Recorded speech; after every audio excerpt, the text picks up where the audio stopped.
Pourquoi est-il si difficile de promouvoir les arts martiaux français en France en 2021? C'est ce qu'on va voir dans cette nouvelle vidéo. On parlera également des stratégies qu'on peut mettre en place. On parlera de politique fédérale. Mais avant de commencer, on s'abonne à la chaîne, on active la cloche des notifications, on pose son plus beau pouce bleu, son plus beau commentaire et on partage la vidéo bien évidemment. Allez, on se retrouve tout de suite. Bonjour à tous, c'est Superfab et bienvenue dans ce nouvel édito. Et aujourd'hui, je voulais vous parler de la difficulté de développer, de communiquer sur les arts martiaux français en 2021 en France et dans le monde, mais plus particulièrement en France, parce qu'en France, on a un petit problème avec notre image. Comme vous le savez, hein, ceux qui me suivent savent déjà ce que j'en pense. Donc on va essayer de développer un petit peu tout ça aujourd'hui. Alors, pour commencer, les arts martiaux français, effectivement, ont un problème d'image. C'est-à-dire qu'aujourd'hui, quand vous dites aux gens moi je pratique les arts martiaux français, la plupart des gens, déjà, au premier abord, ils ne connaissent pas du tout. Mais du tout. Alors, on détaille un petit peu. On dit la boxe française, la canne, l'escrime, la lutte, etc., etc. Enfin, vous connaissez le laïus. Mais la plupart des gens disent l'escrime, c'est un art martial, ça. La savate, c'est un art martial. La canne, c'est totalement inconnu. Et alors le bâton français, n'en parlons même pas, puisque c'est pratiqué plus que par une poignée de personnes en France et dans le monde. Quant à la lutte, on l'appelle la lutte gréco-romaine depuis plus de 100 ans, et ça a perdu tout lien, en tout cas en termes de communication, ça a perdu tout lien avec l'héritage français, alors que c'est français. Donc on est vraiment face à une problématique de faire connaître. On n'est pas seulement sur un développement des arts martiaux français, c'est ça qu'il faut bien comprendre, c'est qu'on part de zéro. Voilà, on part de zéro. On fait comme si, c'est presque comme si ça n'avait jamais existé, pourtant on a des centaines d'années d'existence. Et donc on est face à plusieurs phénomènes dans les arts martiaux français parce que comme vous l'avez compris, donc les arts martiaux français sont multiformes, c'est-à-dire qu'on a dans plusieurs disciplines qui ont été spécialisées avec le temps et qui sont représentées par des grandes fédérations, la fédération de boxe française, enfin de savate boxe française, la fédération d'escrime, la fédération de lutte, etc., etc. Et donc on a une spécialisation qui fait que aujourd'hui, avec le temps, au bout de plusieurs dizaines d'années de travail de spécialisation, eh bien les gens ont oublié qu'il y avait un lien entre toutes ces disciplines. Et donc cette spécialisation, elle est tout à fait normale, cette spécialisation en termes de sport, et plus particulièrement de sport de compétition. Si vous voulez être performant, il va falloir se spécialiser. La préparation physique, c'est très intéressant, mais au bout d'un moment, il va falloir être au plus proche. Plus on se rapproche de la compétition, plus l'entraînement est spécifique. Voilà, ça c'est presque une banalité aujourd'hui, hein, on le sait bien, hein. Et malheureusement, cette spécialisation, cette hyper spécialisation, nous a éloignés. Oui, nous a éloignés des arts martiaux français. Parce que les arts martiaux français, c'est polyvalent, c'est l'art d'être polyvalent. C'est pas forcément l'art d'être le meilleur à un instant T dans un affrontement, dans une discipline spécifique, c'est être capable de s'adapter. Et pour s'adapter, il faut tout pratiquer. C'est pour ça que les anciens, les maîtres d'armes du 19e siècle et encore du début du 20e siècle, étaient persuadés qu'il fallait tout pratiquer. Et comme je l'avais déjà raconté, Roger Lafont par exemple, pour lui, ses élèves n'avaient pas de spécialité. La spécialité de ses élèves, c'est de ne pas avoir de spécialité. Et Eugène Choderlos, un grand maître du 19e siècle, lui, comme je l'ai déjà dit, il répugnait, il était vraiment... Il détestait cette mentalité qui consistait à pratiquer les disciplines séparément. Il pratiquait tout, y compris la lutte. Et c'était un grand maître de sabre, et était connu pour ça. Mais il pratiquait toutes les disciplines. Et en plus de cette hyper spécialisation, en parallèle, il y a eu pas mal de recherches qui ont été faites dans le domaine des sciences et techniques des activités physiques et sportives concernant l'efficacité dans un affrontement sportif. Et qu'est-ce qui s'est passé? Eh bien, finalement, on en est venu à réaliser un tronc commun, finalement, entre toutes les boxes, par exemple. Voilà, si on prend l'exemple de la boxe.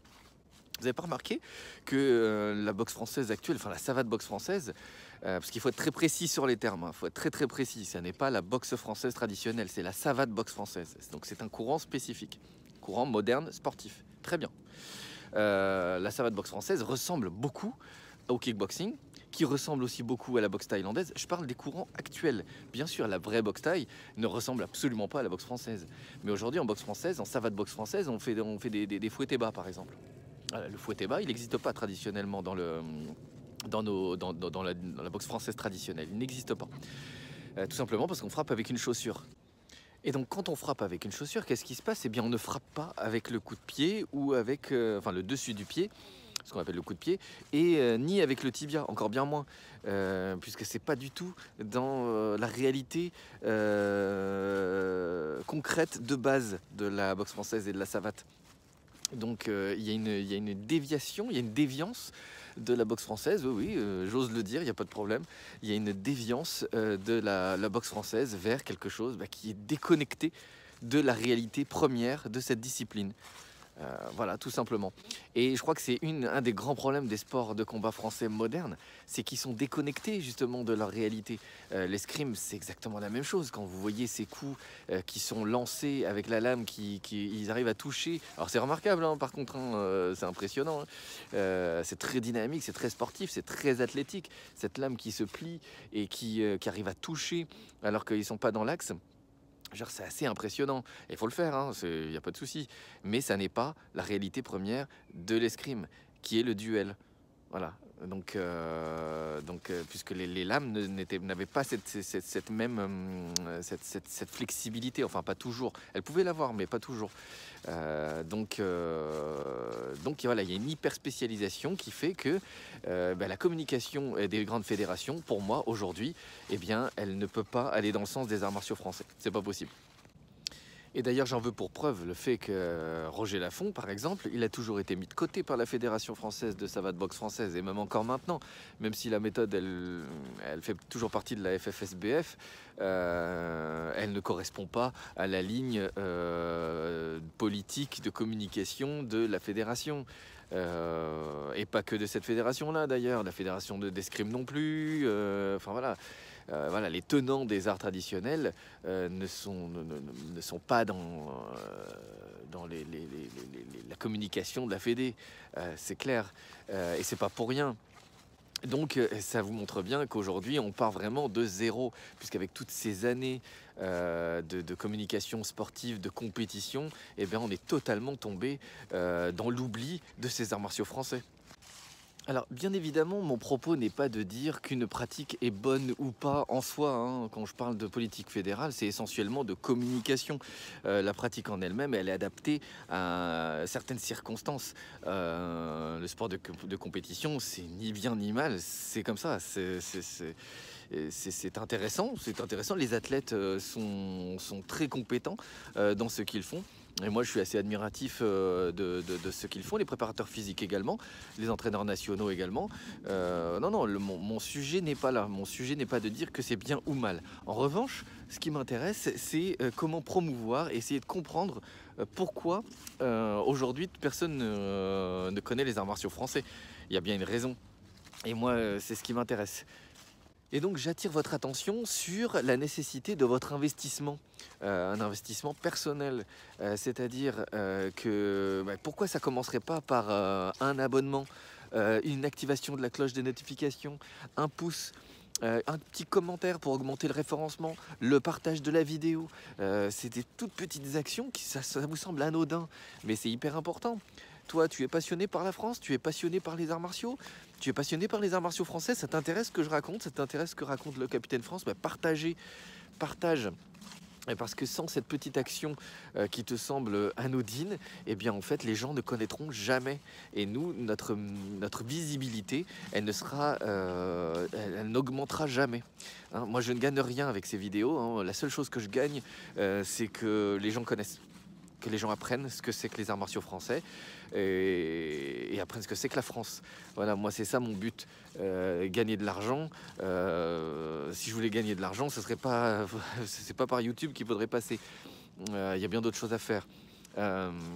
Donc votre investissement personnel, il est très très important. Après, à mon sens, il y a aussi deux circonstances bien distinctes à, euh, à prendre en compte. Il y a les gens qui découvrent totalement les arts martiaux français. Ils ne connaissent rien. C'est normal, hein, vu ce que je viens de dire pendant toute cette vidéo. Et donc, ils partent de zéro. Eh bien, c'est très simple. Déjà, suivez-nous, que ce soit le Capitaine France ou moi. Participez au groupe de l'Amicale des Arts Martiaux Français sur Facebook, Amicale des Arts Martiaux Français. On essaye de créer une dynamique de groupe pour que ce soit plus connu et que les gens commencent à pratiquer. Et puis, ce que vous pouvez faire, c'est commencer à lire des ouvrages anciens. Comme le traité de Joseph Charlemont par exemple, le manuel de boxe et de Cannes d'Émile André. Ce sont de très belles portes d'entrée dans les arts martiaux français à mon sens, qui vous font comprendre déjà de ce que c'est que les arts martiaux français de manière très simple et très efficace. Et il y a une deuxième situation possible, à mon sens, c'est les enseignants. Les enseignants qui enseignent la boxe française, moderne, actuelle, l'escrime, la canne, et j'en connais un certain nombre. D'ailleurs, je vous salue tous, vous qui enseignez les sports modernes. Et bien vous pouvez être aussi attiré par l'aspect traditionnel. L'aspect traditionnel ou l'efficacité aussi, puisqu'on cherche aussi à défendre une certaine efficacité, ou tout simplement la culture française. Vous voulez défendre la culture française et vous vous rendez compte que les arts martiaux français existent toujours et que c'est pas seulement la canne prise isolément qui existe ou la boxe française isolée. Donc il y a un ensemble qui lie, il y a un ensemble culturel, un ensemble tactique qui relie toutes ces disciplines. Eh bien, vous aussi, vous pouvez vous investir également en lisant les traités, comme je viens de le dire, Joseph Charlemont, Émile André, et bien, il y en a bien d'autres évidemment. Vous pouvez lire aussi mon livre, puisque j'ai écrit un livre sur la vie et la méthode de Roger Laffont. Donc voilà, vous pouvez aussi vous mettre à enseigner autre chose en plus de disciplines modernes, contemporaines, de compétition. Et pourquoi ça n'enrichirait pas votre pratique, hein? Vous pouvez tout à fait, et on est très ouvert à la discussion. Vous pouvez venir nous discuter avec nous, intégrer l'Amicale des Arts Martiaux Français. En plus, vous avez des compétences, puisque vous êtes diplômé. Donc vous avez des compétences, que ce soit en préparation physique, en connaissance du corps, en connaissance technique, en connaissance historique sur vos disciplines. Regardez, les maîtres d'armes sont très très compétents, vraiment, c'est des gens sur la tactique par exemple, c'est assez exceptionnel. L'escrime française, c'est vraiment exceptionnel au niveau tactique. Il y a un très haut niveau de conceptualisation. Donc pourquoi vous participeriez pas à cette amicale des arts martiaux français? D'ailleurs, je vous annonce que très bientôt, il y aura un site qui sera mis en ligne grâce au travail, l'excellent travail de notre copain Roy Rim, avec un certain nombre de références, de sources, de références. Ça va référencer aussi nos vidéos. Et donc, on va essayer de créer un lien à tout ça, créer une vraie dynamique. Et je vous rappelle aussi que le Capitaine France, il a eu cette démarche. Le Capitaine France, il l'explique, hein, il est prof de boxe française fédéral. Il a un CQP et d'animateur de savate, option boxe française. Et donc, à la base, il est dans le sport moderne. Eh bien, ça ne l'a pas empêché de faire toute cette démarche historique et de reconstitution également. Mais enfin, après, ça, c'est son style. Mais il a eu toute cette démarche de lecture des sources, qu'il a toujours d'ailleurs, et qui lui permettent aujourd'hui d'avoir son propre style, d'essayer de se rapprocher le plus possible aussi des sources, de donner un appui avec ses vidéos, un appui de reconstitution du geste. Moi, je trouve ça vraiment très très bien. Et pourquoi vous pourriez pas le faire, hein, vous qui enseignez? Et il y a une chose aussi à bien comprendre, c'est que à partir du moment où vous pensez, où vous comprenez que les anciens peuvent vous apprendre quelque chose, c'était pas forcément mieux avant, bien sûr, mais les anciens, faut respecter un petit peu ce qu'ils ont à nous apprendre. Et les ouvrages, ils sont pas écrits pour rien. Les livres ne sont pas écrits pour rien. Les professeurs n'ont pas enseigné pour rien. C'est que tout ça avait un sens, et que ce sens, on peut le découvrir ensemble. On peut le pratiquer ensemble, en discuter ensemble. Et moi, je vous invite à faire une chose très très simple. Faire une action par semaine en faveur des arts martiaux français. Je dis même pas par jour, mais une par semaine, c'est rien du tout. Que ce soit une petite vidéo comme je suis en train de le faire, que ce soit même plus simplement un simple petit partage ou alors de vidéos, ou alors vous faites un entraînement pour vous. Tiens, tout simplement, vous faites un entraînement, vous essayez de faire un entraînement comme Charlemont, ou comme Émile André, ou comme nous on fait à la méthode Lafont, et vous faites un petit partage, une petite photo, une petite vidéo sur l'amicale, ça va créer une dynamique de groupe, et c'est ça qui nous intéresse, c'est que les gens pratiquent et connaissent. Donc une action par semaine. Ça vous dit? Allez, dites-moi en commentaire si ça vous botte, et si vous allez vous y mettre. Allez. Voilà, chers amis, j'espère que ce nouvel édito vous aura plu. Je vous invite à nous... Non, je ne vous invite pas. Je vous convoque la semaine prochaine pour le prochain édito. Et également très bientôt pour une nouvelle vidéo en mode dépêche de Superfab. Dites-moi si ça vous intéresserait de gagner quelque chose, qu'on mette en place un petit concours. Vous me lâchez ça dans la section commentaires. Et je vous retrouve à très bientôt. Vive la France!